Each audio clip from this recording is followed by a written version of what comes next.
He loves Slash, loves Duff, loves Axl. He wanted to do it bad. It was a dream for him. Welcome to the podcast, Appetite for Distortion. My name is Brando, episode number 518. Welcome back to the podcast, Chips Enough. It's been 7 years. I barely remember much about our conversation. I don't know if you do either, but welcome, sir. Thank you, Brandon. I'm holding an ace and I'm living in cyberspace on my microphone mobile and my English reel to reel.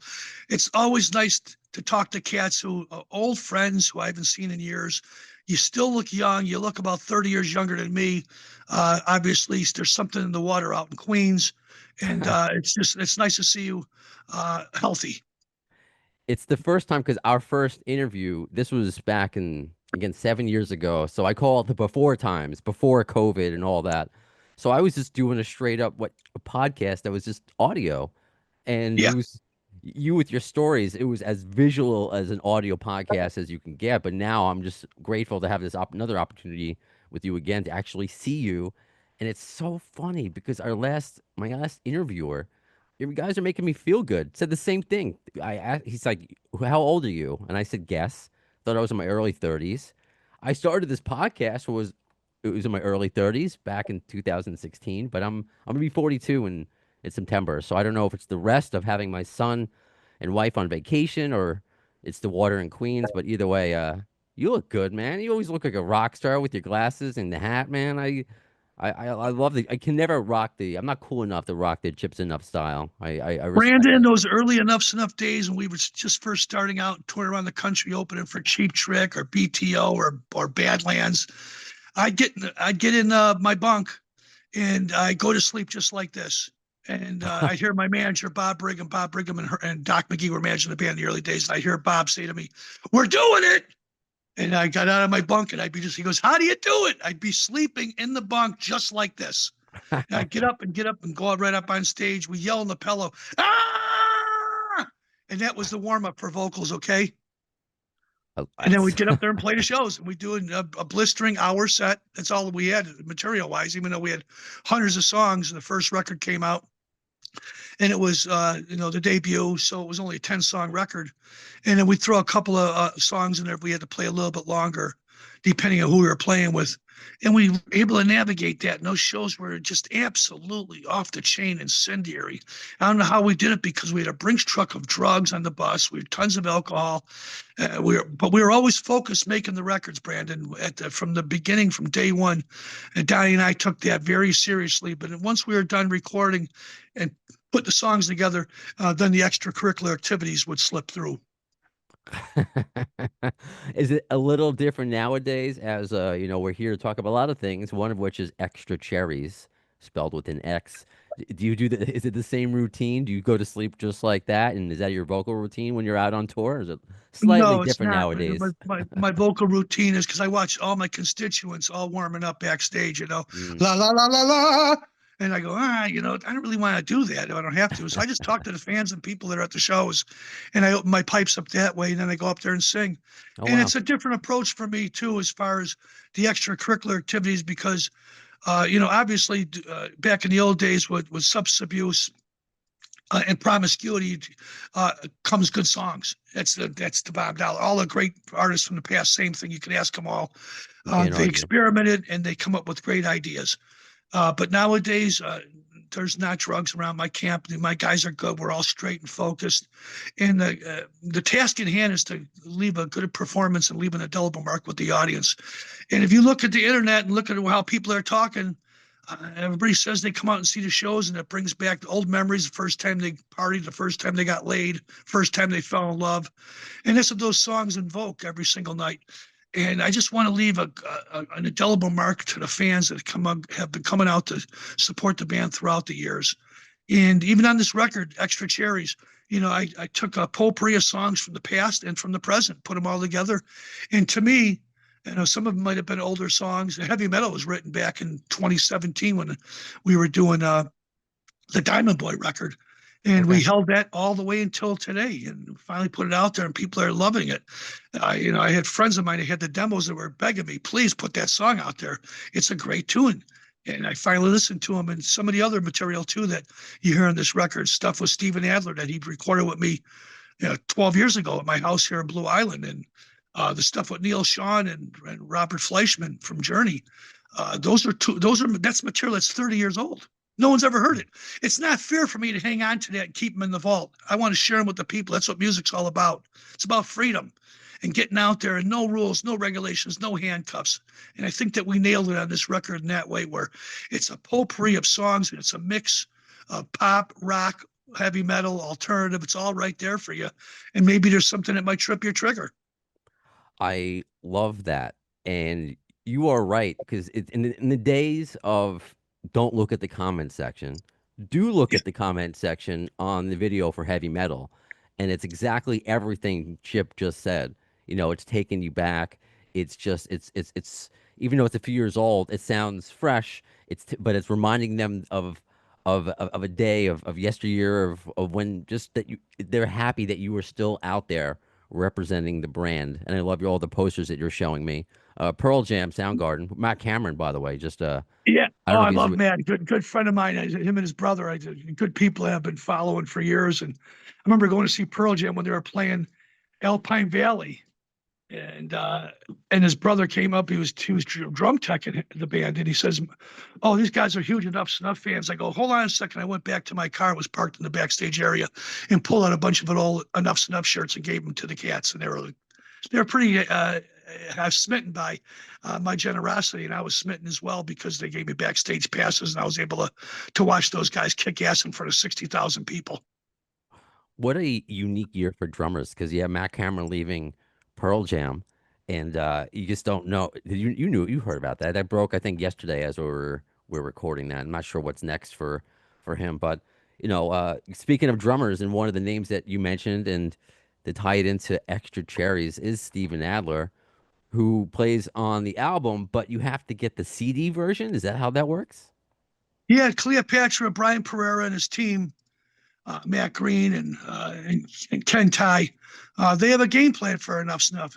We did a deal with them years ago for our catalog, where we licensed all the records to them. Really nice to have everything underneath one umbrella and make it real simplistic for us. They were the ones that came up with the idea of, let's just do it like where we put everything mathematically, Hmm. and we'll put one song out at a time, of course, in a video. But then we'll follow it up every single week with something brand new, a new single, a new video, just to keep the momentum going. And you guys got to stay out there and work it, of course. I mean, they work us like puppets. It's amazing with the team that they put together. We got a great publicist with Amanda over at ABC.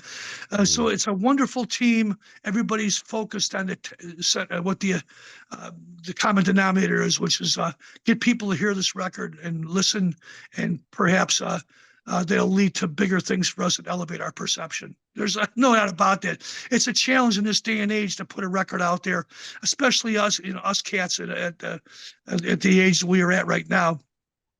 Most bands aren't putting brand new records out there. They're just going. Most of them are just touring on their hits of the past, and we focus our attention on the past, but also on the present as well. And I think this is a really rock solid record. And every night we go out, we play songs off the Xtra Cherries record. We do heavy metals in the set every single night. But I'm mixing it up with old stuff. Indian Angel, we don't even do that very often. It's in the set now. I got some of those Beatles songs from the Hard Rock Night record in there. Fly Michelle, Baby Loves You, Off Strength.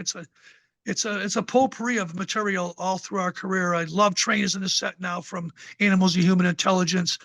I think you've come out and see Enuff Z'nuff show, and you're going to get 7 or 8 hits now because of all the material that we've put out and all the records that we're showcasing every single night. And I'd be remiss if, because we'll go back to one of the comments that I read, because you just mentioned before about just the name Cheap Trick, 'cause I don't want to lose that. That heavy metal Yeah. sounds like the Beatles meets Cheap Trick, and the songwriting is great. So again, you can just don't take Chip's word for it. These are the fans talking. Enough's enough. I love all the background that you got going on. What tour is that from? That's from the album right there. That was from the tour we did with Cheap and Nasty. Nasty Suicide. He used to be in a band called Hanoi Rocks, and they were our opening act on our second tour over in the UK, which I thought was pretty special. Oh, for sure. The old Cream magazine right there, bro. I love looking online for those old magazines and Oh, rocking just they're great in yesteryear. there because you got Duff I can't tell McKagan and who those myself in are. there for bass players, which is very special. Oh, okay. Yeah, my wife put all these pictures up in the studio, which I thought was kind of nice. Because if you look at it, you walk in, you go, "This guy's got an ego bigger than the crowd at the Metallica show," but I really don't. But I'm proud of the history. I'm proud of the history of Enuff Z'nuff As you and what should we've be. achieved up to this point.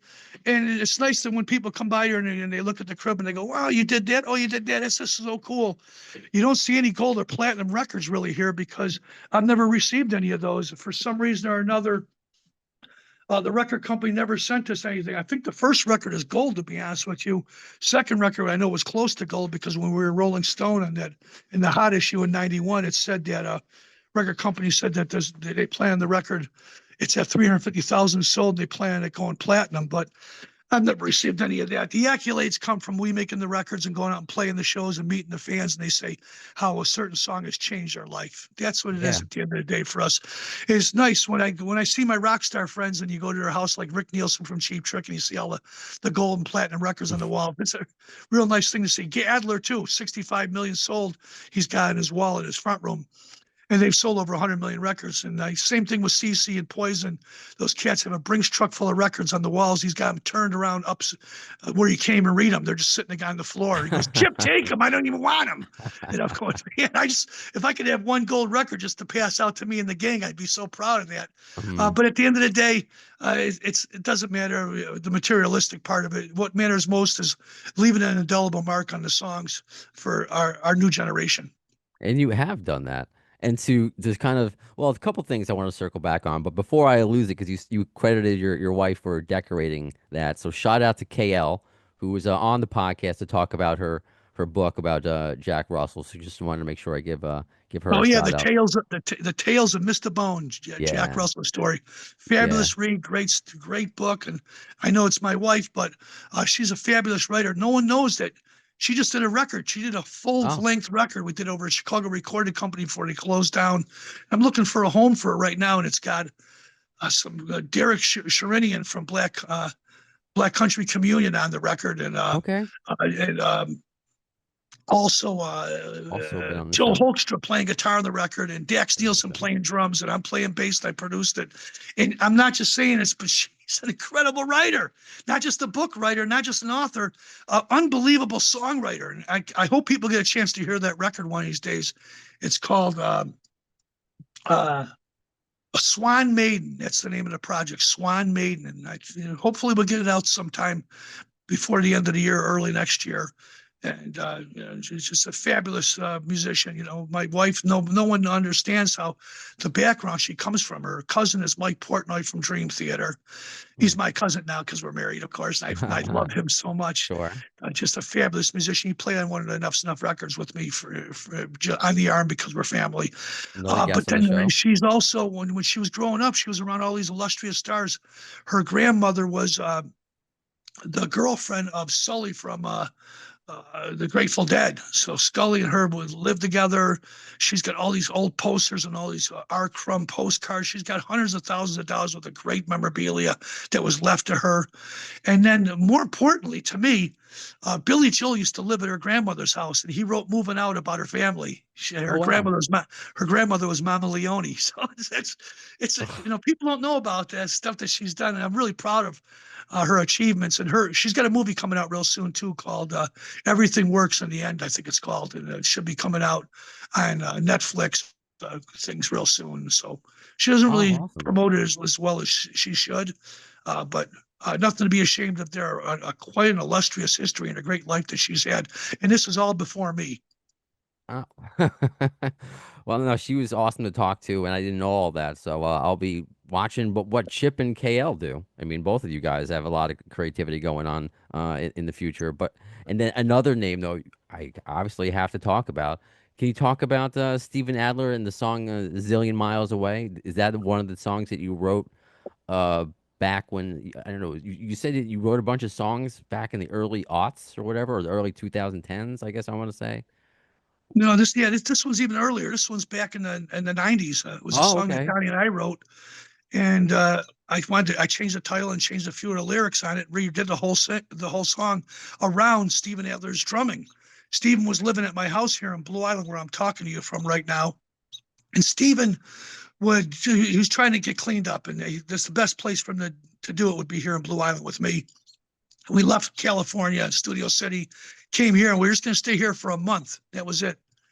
And I thought, well, you know what? I want to keep him busy when we're in the studio, because the house is also a studio here. And what Steven would do is during the mornings before I have bands come in here to record their records, he would get on the drums and check the drums for me, and he'd play all these iconic beats from the old days and Guns N' Roses and the early stuff that he did. And I thought, this is incredible. I had my engineer recording all that stuff, and then I listened back to it to make sure we had the right drum sounds. And I said, just keep all this stuff on a hard drive for me. I'm going to use this for later on. And Steven goes, that's okay, Chippy. Use whatever you want. And that's what I did. I went to my tapes and my hard drives and my library and pulled out beats of Steven Adler and wrote songs around his drumming. Okay. You can't go wrong there because he's got his own swing, his own timbre. And back then he was still full of piss and vinegar. He's still playing great now, but his drumming live and in the studio have always been incendiary to me. And I thought, man, having him on the record, he'll be proud of it because it shows people that he still can play his ass off. And who cares how old it is or when it was recorded? It's about sharing those songs with the audience out there. Everybody wants to hear what Steven's doing, and this is a perfect showcase of what he's all about in the studio, playing on a nice pop song. Oh, that's so cool. That's how, because yeah, we talk about, especially on this podcast, if the way Guns N' Roses have currently done things, older songs made new, and I've always argued you want to hear the music. It really shouldn't matter when it was recorded. So I mean, that's cool that you have this '90s Steven Adler on the record. And the reason why I thought it was on a different year, so I want to credit Mariano on Facebook when I said you were coming on the podcast. He saw in an interview with you that you mentioned that there was a period between 2010, 2012 that you and Steven lived together and they were constantly playing and that you recorded more than 40 songs together. So I didn't know. It's true. I lived with Steven from 2005 to 2011. Wow, that's a long Yes, with time. him and his beautiful wife Caroline and Carolina, and also the doggies. We had 4 doggies at the house, so those definitely brought a lot of love into us. And all we would do is watch Family Guy, American Dad, and South Park all day. Chippy, don't touch the TV. That's what he'd say to me every day, and I wouldn't. I left it alone. And he wasn't doing any drugs, no crack, cocaine, none of that bad stuff. He was really trying to be clean, and I was really proud of him. He did smoke quite a bit of pot because he would call it oxygen. Huh. He loved his pot, but we just listened to music all day and watch cartoons, and it was every single day. And then we'd have a tour. We'd jump on a plane, fly out to California, from California to England. We'd do a 30 or 32 show run all through England and Europe. Come back, wait another month or two. The agency was Artists Worldwide. It was booking us at a time, and they would put us out in South America, and we'd play shows out there. No money, by the way. I'd come home with, $300-400 after playing 4 or 5 shows out there because management company took all the money. But we didn't care. We played for thousands of fans every single day. And more importantly, we got a chance to watch those people, how excited they were about hearing those Guns N' Roses songs and all that stuff off Appetite for Destruction that Steven was a part of. That's so cool. But I would be remiss because you're going to be playing Appetite for Destruction with a friend of the show who I share a name with, right? Brandon Fields of Pretty Tied Up. Yep. You're going out on tour with them. And I don't know the guy's name. The guy who's singing for Axl was on, I don't know, like Mexican TV impersonating. He was on South American. I think it was American Idol. His name is L.A. Thank you. And guy looks and sounds just like Axl. He's a young cat, like 26 years old. He's got a wonderful swagger about him. I'm looking forward to seeing if he can sing those songs every single day because it's a long, illustrious tour. Pretty Tied Up goes out from, we leave tomorrow for Philadelphia, and we're out all the way until August 16th. It's a long run. Not many days off on there, brother. But it's a really good band. He's got Alex Kane, formerly of Life, Sex, and Death, and Marky Ramone playing guitar. And I think he's got, I think if I'm not mistaken, on some of the shows, I think it's Rob Hammersmith from Skid Row might be doing some of the tour as well. Okay. So he's got this all-star band of good musicians, and we'll just be focusing on Appetite for Destruction. That's it. It's really challenging. Those Jagoffs wrote those songs when they were in their 20s, and now here we are, grown men, going out there and trying to play them as well as they did them. It's good. It's definitely a challenging time to play these tunes, but I'm always up for the challenge. And I'm sure it's even hard for those jagoffs to play themselves at this age. I think that needs to be taken into account. But you know what? I'm really curious about this. What makes you Chips Enough, who has Enuff Z'nuff? Brandon's a good dude. Like I understand wanting to play with him, but for you to commit to a tour to play Guns N' Roses music, I just find that it's cool and curious. So I'm just curious why is Chips Enough playing Guns N' Roses? Why are you doing that? It's a chance for me to go out and work. After Okay. we can finish up this last tour, I was able to. I talked to the agency and I said I was asked to do this tour with a band called Pretty Tied Up, playing the Guns N' Roses, Appetite for Destruction. I'm familiar with those songs because I did them for years with Steven and Adler's Appetite, and they're paying me a Brinks truck full of money to go out and do it. I thought, why don't I go out and play and try to make some dough? Let's face it, an Enuff Z'nuff band, we go out and play these shows. It is a challenge every day. My ass is on the chopping block. I got to fly everybody in. I got to get transportation. We got hotel rooms. Got to pay for fuel. Got to make sure the band is paid every single night. And I love working with Enuff Z'nuff. That's my baby. But when I get a chance on an opportunity like this, I had to say yes. I talked to my guys in the band, and Jason Camino, and the rest of the guys in the band, Luis, of course, from Red Devil Vortex, and my killer drummer, Brent Arsmith. They all said, man, go out and work, man. If there's an opening, we'll come out and do it with you. We just want to work and play. And it just so happens that I'm going on tour during a time where Enuff Z'nuff is putting a record out there, but there's plenty of bands that put records out and then they tour a month after the record's released. I'm going to do the same thing. Right on. All right. This is very cool. Just like one of those things like, oh, wow. And Brandon's just been impressive of what he's been able to put together with his Minefield project, working with Todd Kern. So just shout out to, I like him for more than just his brilliant name. I also would be remiss.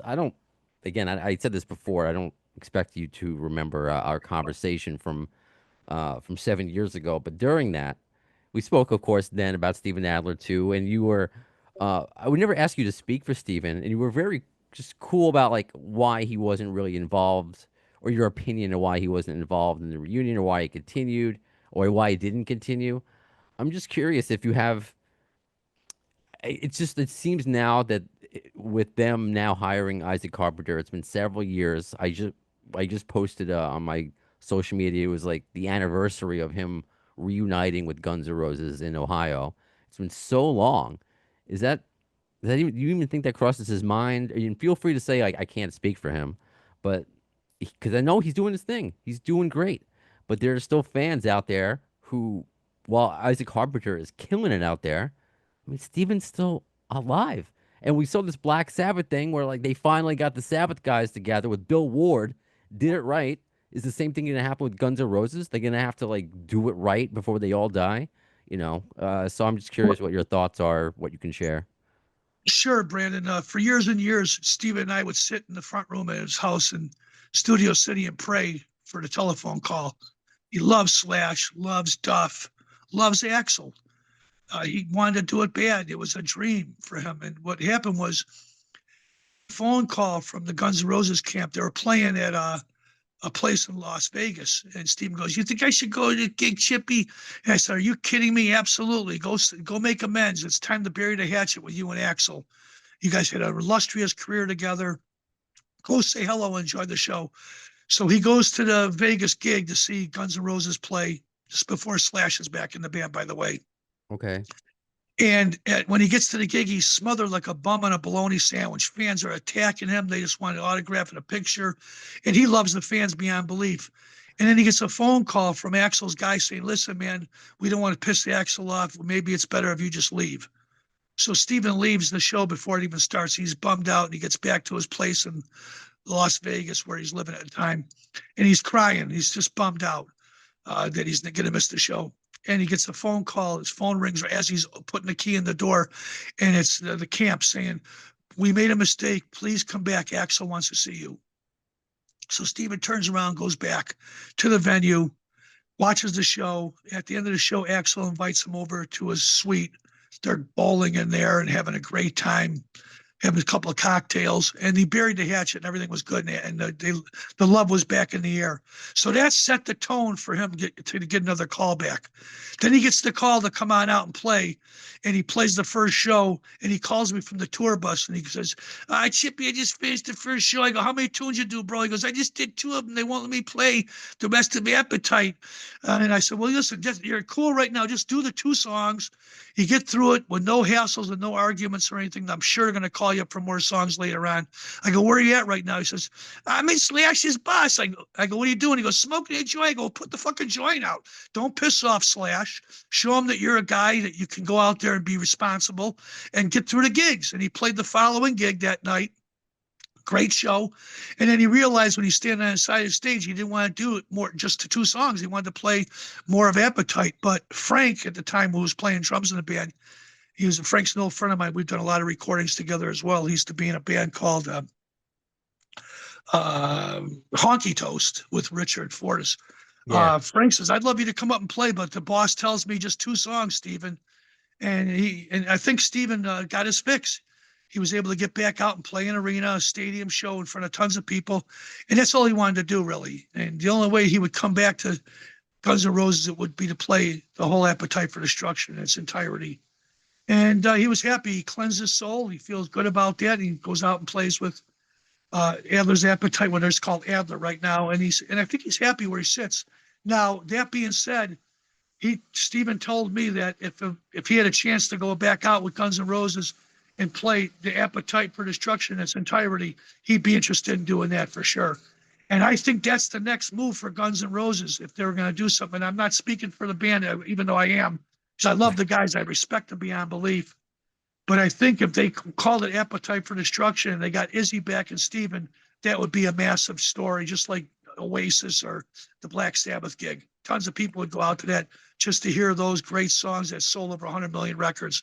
But, it's easy to sit in the back seat and be a backseat driver. Right. There's more variables there, a lot of responsibility there, and there's no room for error. And I'm sure that Guns N' Roses looked at the tarot cards and realized that if we're going to make this move, it's going to be a lot of responsibility. And can those guys make the 4th quarter? And can they get Izzy back in again? That's the question right there, because I know Steven would do it. And that's well said. Just via Alan Niven, I know Izzy said Izzy showed up at a sound check once or was there and didn't like what he saw and then left. And also, he apparently tried to have a meeting with Axl before the Rock and Roll Hall of Fame, and Axl didn't show up. So, I mean, that's if you believe Alan Niven, which I mean, I'm sure there's an element of truth there. But again, you said the key thing. There's always variables. I don't know the other side. We don't know the other side of things. Yeah, I do know that when you're on a big major tour like that, Brandon, there's a lot of responsibility. You got 100 guys on the crew. You got promoters and agents that are involved there, a management company. And then you just don't want to piss off your constituents. So there's really no room for error, no room for any kind of little problems or any hiccups. You really got to show up there, sign the contract, and go out there and play. And you got to bring the show every single day. And there's no excuses, okay? Nobody wants to hear about, I don't feel good today, or this is not right. I don't feel good about this. You really, really have to show every inch of responsibility you carry in your body. And, to do a show like that, there's just so many variables that are involved there, as I just mentioned, that maybe the band you don't want to bite off too much more than you can chew. I remember playing with Guns N' Roses on their 20th anniversary. We played the Key Club. It was Izzy, Duff, Steven, myself, Slash on the side of the stage. And I was wondering, and of course the rest of the band was there. Matt Sorum was there, and Gilby and all the guys. And I asked Slash, I go, how come you didn't want to come up and play on the show? And he says, well, Chip, I don't want to ruffle Axl's feathers. And I get it, because there was another singer that was up on stage singing the songs. I think it was Patrick Stone at the time, who used to sing with Sweet and Butterside. And I think he's in hairball right now. So there's a lot of little things that are coming to play there, and there's a lot of feelings that are involved. And it was an honor for me to get up there and play bass with those cats, playing all those songs off Appetite for Destruction. And Steven had a great time. Those rehearsals we had with Izzy and Duff were just incredible because those guys it was loosey goosey. First thing Duff did when he walked into rehearsal was picked up a guitar because I was playing bass. And we went to write, the first song was It's So Easy. It was great. And Duff was singing too. And I thought, God, Duff, he's a six-trick pony. He can sing, he plays bass, plays guitar. Yeah. I hear he churns butter in the wintertime over in Amsterdam. And he's really good at what he does. And Izzy was the cat that I was just smitten by how charming he was. He showed up with a suit on with the top, his little hat that he wears. And he played those songs. It was effortless. In fact, he asked me, I go, it goes to G right. We were playing Out to Get Me. I go, that goes, I think it's a G right there. He goes, you sure, Chip? I said, I've been playing a song for the last 8 years, bro. I'm pretty sure that's how you wrote it. And it was just, we had a lot of chuckles and talked about the old times in the band. And he was clean and sober. And it was really a lot of fun playing with those guys and celebrating the Guns N' Roses 20th year anniversary. And here we are now, all these years later, those guys are out playing stadiums and sheds. They're still doing it. Steven's out playing around the country. It's great that everybody's still alive and can celebrate life. Well said. And you're right. With Guns N' Roses doing their thing, it was such a pleasure to see. I mean, I couldn't believe Axl met Ozzy. They met each other for the first time, at that Sabbath thing. And Steven, just to see him out and be successful for such a long time with this band that is getting rave reviews. They're a great singer. So I'm just so proud of Steven, and I hope it continues because I've seen Guns N' Roses. I have not had the opportunity to see Steven live yet, so that needs to happen on my bucket list. But we need to circle back because obviously I could talk about Guns N' Roses for a long time, but we Absolutely. got Chips Enough here. But the way to tie it in together with moving parts and variables and personalities. So, was this song recorded with Donnie V that you're putting out, Shine? Was that recorded when there was a better relationship, or because that's on the track? Because I mean, correct me if I'm wrong. I don't know if you and Donnie have the best relationship. Well, the relationship is what it is. Still a lot of love between both of us. We're still doing business in the game of music. You can say that much. We're not hanging out having coffee and tea together, that's for sure. But we certainly do talk. And Enuff Z'nuff is being inducted into the Illinois Rock and Roll Hall of Fame with Disturbed and Smashing Pumpkins Awesome. on September 14th at the Rialto Theater in Joliet. And we're all going to play a couple of songs. And I asked Donnie to come up there because even when I seen Foreigner or Guns N' Roses, for that matter, at the Cleveland Rock and Roll Hall of Fame, they shared the stage with each other because they're all part of the history. And even though Donnie's not in the band, I thought it was only fitting to ask him if he would come up and sing with us after all these years together. And of course, he accepted it. And we're going to go out there and we're going to play a few songs and to a packed, sold out house and at the world-renowned Rialto Theater, which is built, it was built 100 years ago, and sharing a stage with Disturbed, who used to open for Enuff Z'nuff. How ironic. I didn't know that. Yeah, and then now, and of course, Smashing Pumpkins, who I've always adored, Billy Corrigan. I think it's going to be a wonderful moment. It's really good. We come full circle together, that's for sure. And that track you're mentioning called Shine, that's early Enuff Z'nuff. That was us in the studio at Chicago Recording Company with Neil in the studio. I was producing a band called the Cyclops Blues Band on guitar recordings. And it was Greg Rico from Sly and the Family Stone, Norton Buffalo from Steve Miller's band. Of course, the two guys from Journey were in there, Neil Sean and Ross Valerie. And we got a chance to record a whole blues record together. And from that was the catalyst to get Neil to come to Chicago to record with Enuff Z'nuff. And we had a few hours of studio time at the old iconic Chicago Recording Company building. And we had an idea. We just laid down the idea of the song live in the studio, playing at the same time, not a Pro Tooled record, a real recording like the old bands used to do. And then it just sat on 2-inch tape all these years. And I transferred all my 2-inch tapes to a hard drive, and I just happened to hear that track. And I go, why have we not used that after all these years? And then a red light went above and said, why don't you call Robert Fleischman, the old singer from Journey, who wrote Wheel in the Sky and Anytime at All with Neil Sean, and get him to come down there and sing on the track.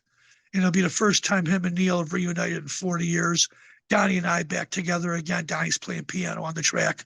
And that's what I did. Had him come down to Blue Island.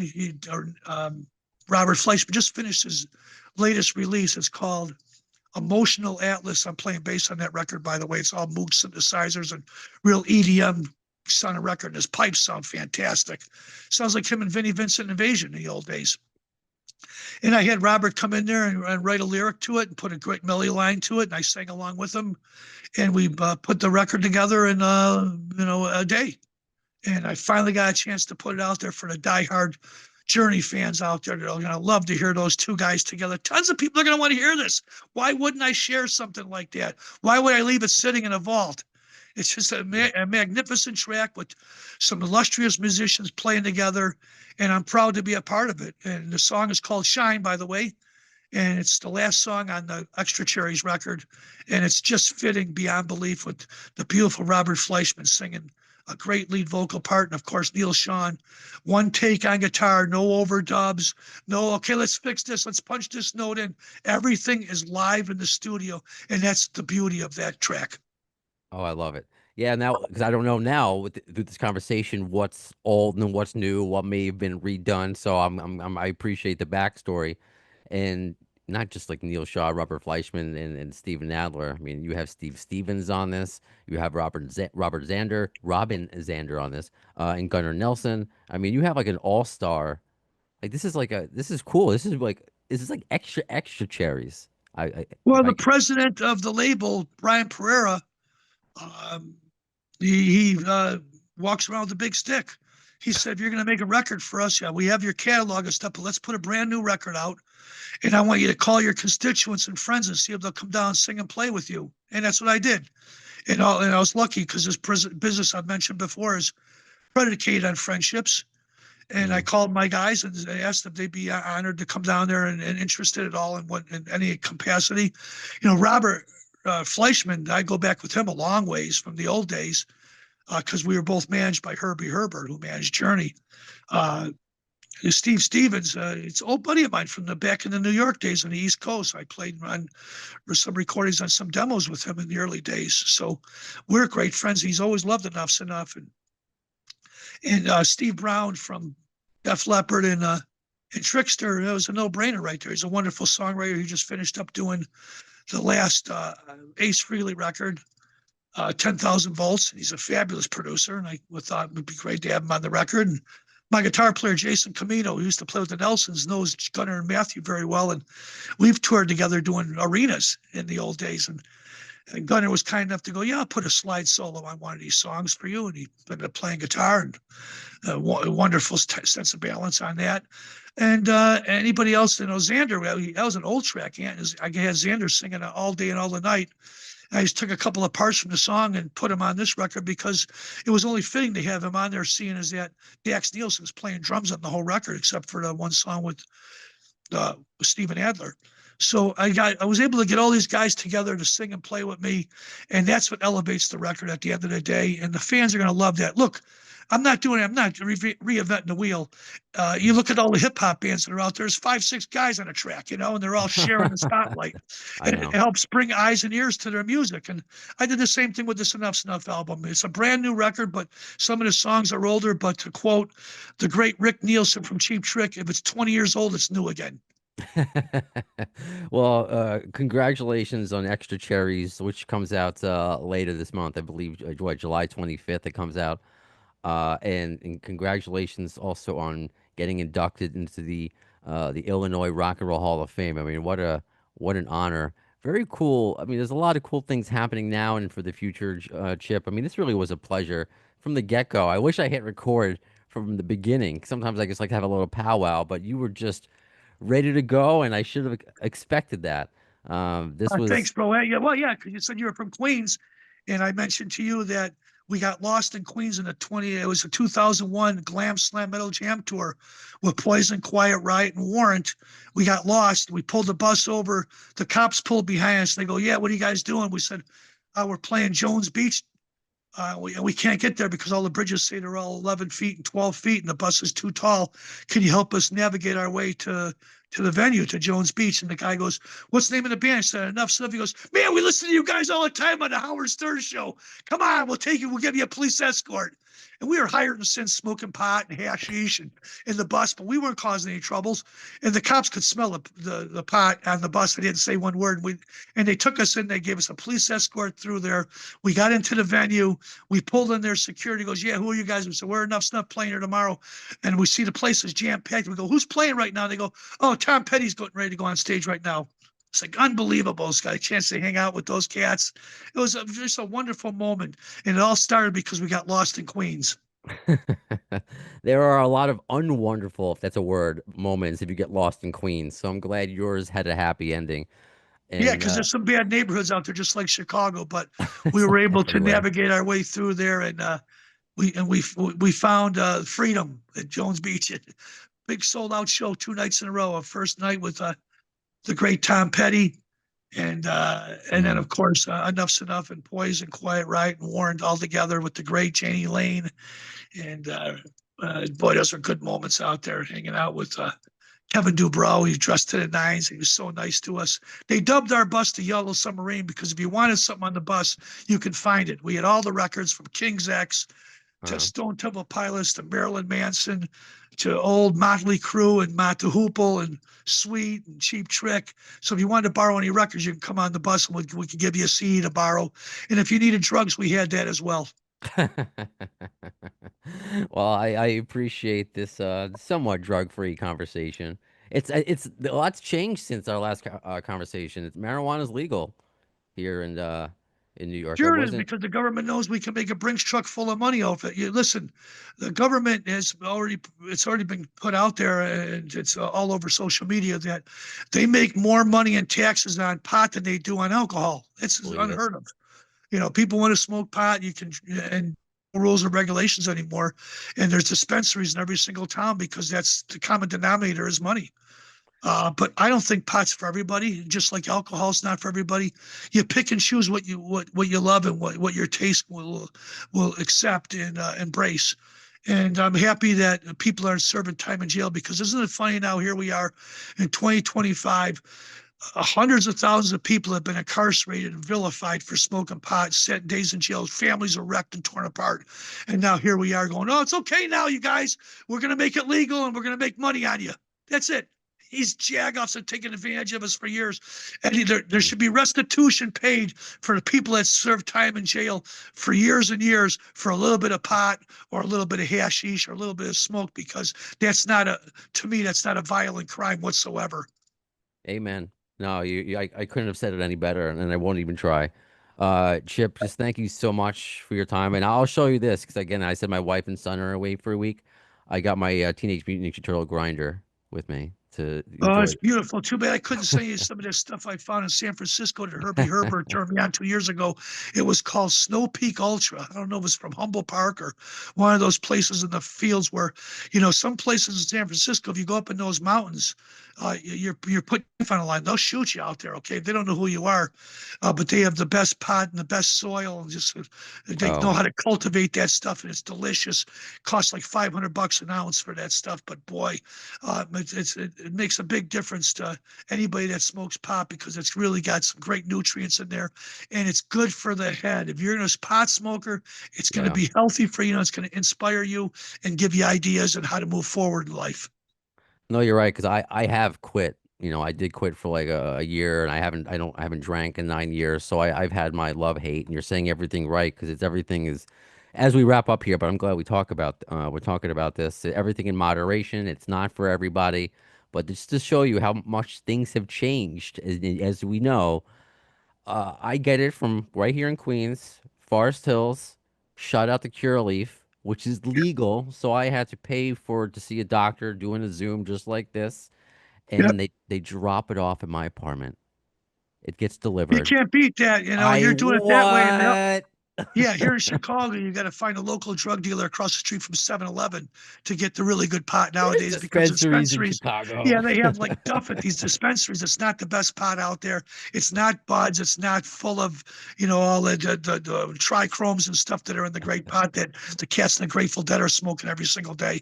It's just pot that just gets you through. It's like a cigarette almost. So it's nice when you can find a medicinal pot that's going to help you at the end of the day. And shout out to you, bro, for getting off the loudmouth soup. Okay, congratulations. I'm sure your wife is happy about that too. Give you a lot more years, and the loudmouth soup will catch up to you if you keep doing it all the time. Pot, I think you're going to be okay on. I would not have met her if I didn't stop drinking because I Yeah, was just on a path of I had an appetite for destruction to tie of everything in. I was course. just using it to fall asleep.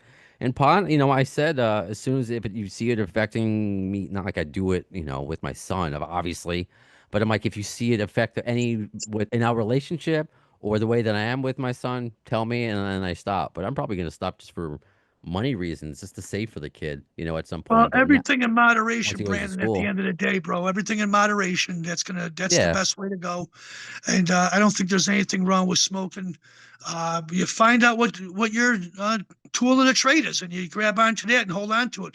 Most musicians that I know who were on blow and heroin and crack and just tweaked out of their mind back in the old days have all gotten off it and all just smoke pot right now. Most of them, not all of them, but most of them I know that were alcoholics. They grabbed onto something at the end of the day, and the best thing I think would be marijuana. I think that's a great drug that provides you solace and the sensibilities to be able to move forward and deal with everyday life. Well, Chip, I hope we get to do this again to talk more about pot, Guns N' Roses, your next venture, what your wife is doing, what backstory she has. I guess I'm now I feel like I want to get her back on the podcast and learn more about her. When is she gonna write a book about herself? But anyway, I Yeah, digress. well, I'm writing a book right now. I've been writing it for the last 7 or 8 years. It takes a Okay. long time. News stories come up all the time, and I'm right in the middle of doing a documentary for Enuff Z'nuff. It's going to be called Strength and Innocence. It's directed by a guy named Bob Osborne. We shot most of it in Milwaukee, but I went through over 200 tapes of an early Enuff Z'nuff stuff all the way till today. Great stuff that's involved here, and a wonderful story exposing the warts, scars, and tattoos of Enuff Z'nuff. We're talking about perhaps releasing it sometime early in 2026. And that's going to be incredible, telling all those stories. Now, hopefully, I'll have the book done by it as well. Only time will tell. It takes a lot of, it's a lot of verbiage writing those books, and you want to make sure it's right and everything is correct. And this is not a book where I want it to be milk and cookies. I want it to be transparent, and I want it to be real and authentic. And that's the only way I'm putting that book out there. So it's not going to be as pretty as you think it is. It's going to tell wonderful stories, but it's not rabbits running through the field and birdies and kitty cats and pretty stuff. It's going to be exposing those tattoos and warts that we've carried throughout our career as well. Right on. Well, I look forward to that, and with your way with words, I really look forward to it. So, thanks, Chip. And Thanks, Brandon. just so the listeners, just like as a little teaser coming up for another interview coming up, I'm going to speak with the lead singer of Winterburn, the first Arab band to ever open for Guns N' Roses, which they just did. So, It's going to be. I bet she's got some pretty good stories about the band, except for Axel, because Axel never comes out after a show. He hides out, and I don't blame him. He sings for 2.5 hours. He's tired. He doesn't really want to meet anybody at the end of a show unless you're family. But I'm sure Slash will give him some good fodder to talk about, and that's great. It's a feather in the cap when you can talk about opening for Guns N' Roses. I can't say I did it, but I can say I played with Guns N' Roses. yes, you can, which is, I think, kind of better. It's pretty So cool. that does it for this episode of Appetite for Distortion. When will you see the next one? In the words of Axl Rose concerning Chinese democracy, I don't know if soon is the word, but you'll see it. Thanks to the lame ass security, I'm going home.